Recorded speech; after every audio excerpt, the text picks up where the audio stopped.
The fermenter, we're going to put, I'm going to go get it. I should have grabbed it when I came back, but we're going to use one of the buckets like this to do the fermentation in for the first phase.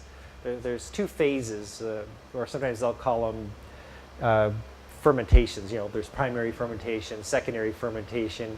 It's sort of a misnomer because it's all the same fermentation. You don't really get a second fermentation until you add more sugar and bottle it. So I like to think of it more like a phase. So in the first phase, it's in the bucket. There's a lot of headspace in the bucket. As it ferments, it can ferment pretty vigorously depending on the temperature. And if the temperature is high, it'll get crazy. It'll also foam a bit. So if you keep the temperature moderate, the chance of it foaming is lower. If it foams too much, it'll foam up through the airlock and then out of the fermenter and onto the carpet, which is bad. Yes, if you like to have domestic peace, you will not do that. All right. All right, I'm going to go get an auto siphon and a fermenter, and I'll be right back. To do the transfer, we're going to siphon it using this, which is an auto siphon. A lot easier to use than a regular racking cane, although there's nothing wrong with a regular racking cane. If you can get a siphon going, the end justifies the means. These are just less problematic in class because they're easy.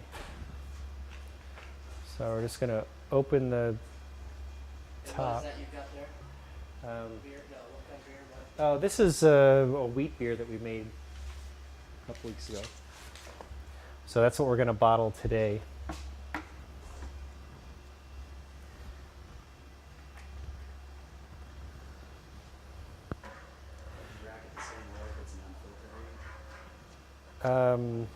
Yeah, if it's an unfiltered wheat, it doesn't need to sit as long as this.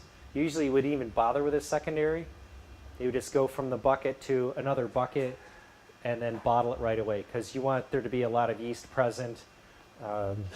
So I'm also going to be a little, what I would call sloppy about doing to get a little yeast to transfer over, because normally I would put the auto siphon in part way, get it started, and then lower it down to the bottom to not stir up the yeast.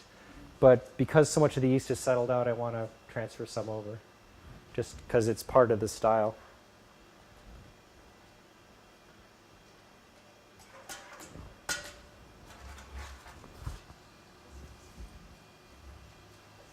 Did you catch that?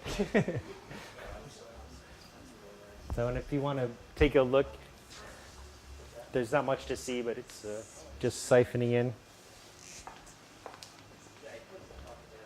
Is that bucket sterilized?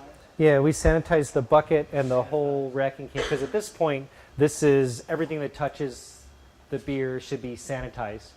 So we sanitize the tubing, the racking cane, the bucket, everything. Everything that touches this needs to be sanitized, because infecting it with things that do tolerate beer's harsh environment will make it taste bad. If you sanitize it with that dockside, Yeah, today we use iodophor. is that chemical you mix like 2 teaspoons or something? Or 2? Yeah, it's it's 2 tablespoons per 5 gallons. So you can subdivide that if you don't want to make 5 gallons of it. There's other sanitizers that work very well also. Star San is another good one. Bleach can be used too. There's nothing wrong with it, although you have to rinse it afterwards, because if you leave bleach in with the beer, it will react with beer components and then it becomes a permanent addition to the beer flavor, which is bad. Metabisulfite's good. It's preferred a lot by winemakers. Yeah. Yeah, brewers just don't tend to use it, but it's sort of an undervalued. No. There's such a small amount of residue left if it's drained properly that there won't be any. And if some does get in, it's not. Most people are not affected by it at all. And you'd have to have somewhere in the neighborhood of 100 parts per million to taste it. So you'd actually have to add 3 or 4 Camden tablets to it, in addition to the residue, to add a flavor to it.